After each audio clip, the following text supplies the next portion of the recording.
One of the secrets of the fathers of faith is the fact that they learned how to secure help from the very sure source of help. What I mean by that is this, the source of your help will determine the possibilities around your life. Now, I think a very good case study for this will be the life of David. You see, David was a man that was a king, and he could seek for help from different sources. For example, he could call other kingdoms for help. He could choose to check the treasury of Israel for help.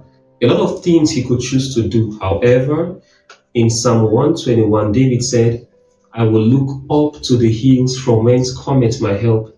He said, my help comes from the Lord who made the heavens and the earth. What a powerful statement. Now, you see, David fought 66 battles. He didn't lose any one of them.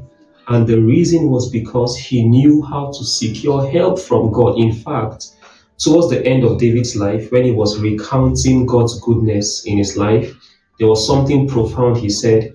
He said, I will call upon the Lord who is worthy to be praised. So shall I be saved from my enemies. So just in case you want to know how I got all the salvation from my enemies, the secret is just one.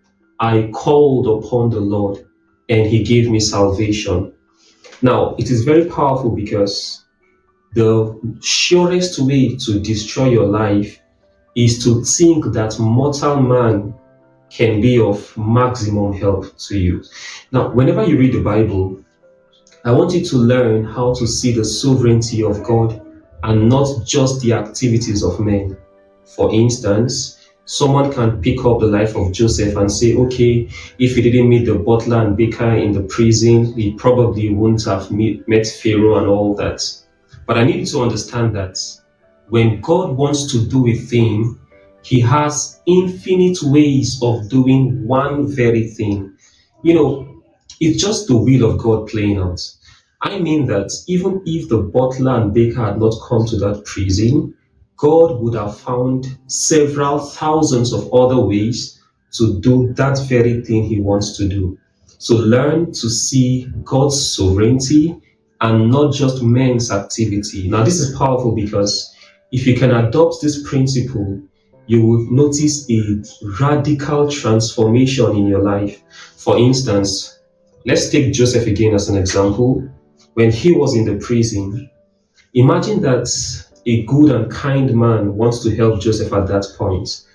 He would have met Joseph probably on a Saturday morning, and Joseph would begin to explain how he's innocent, how a lot has happened in his life, how his brother sold him to Egypt and all of that. And out of compassion, the good man will use his influence to redeem Joseph from the prison, and he would have taken him back to Jacob. Now, if that had happened, because Joseph would not have the complete picture of what God is doing, he would begin to celebrate. They will kill the fattest cow. They will organize a special ceremony for the welcome back of Joseph. And he will share his testimony as though God has redeemed him from the hand of his enemies and all that, not knowing that the revelation God showed him is going to be fulfilled by the trials he was going through. I'm just saying that if we allow men influence the activities around our lives, they may disrupt the process that God is carrying out in our lives.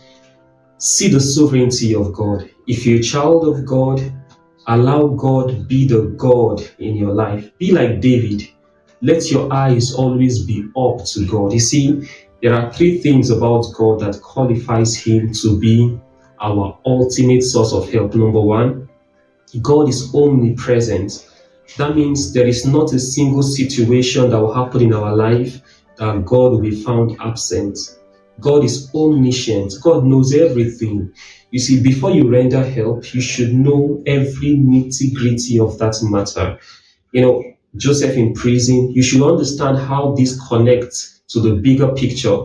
If you don't understand that, then you don't qualify to be the source of help. Now, please, let me give a caveat so we don't get this wrong. Men can be used by God, but they are not the source. They are only instruments in the hands of God. The heart of the king is in the hands of the Lord, and like rivers of waters, he turneth it to whithersoever he wills. So if God chooses to use a man in my life, of course I will appreciate that man. However, I will not forget that the source remains God. All right. So the point I'm making today is this: let our eyes always be set above, set on high. Look up to the God who can do all things, and God is omnipotent. There is not a situation that God cannot address. So please, if there's anything you're going to take home from this video today, let your eyes be set above and allow God be the God in your life. One prayer I always make, and I will give you that as a take home. I always pray to God that, please be the only influence in my life. We've seen men in the Bible, like the madman at Gadara, that his life was controlled by demons. We've seen men that their lives were in the hands of other men.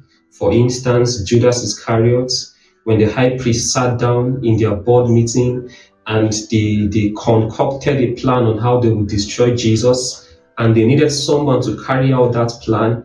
Judas's life was controlled by the will of men. We've seen people that their lives were powered by the devil himself, and we saw how they all ended. But the fact of the matter remains this: it is only those whose life are controlled by God. They are the ones that will eat the good of the land. They are the ones that will make it to heaven at last. You have one life to live.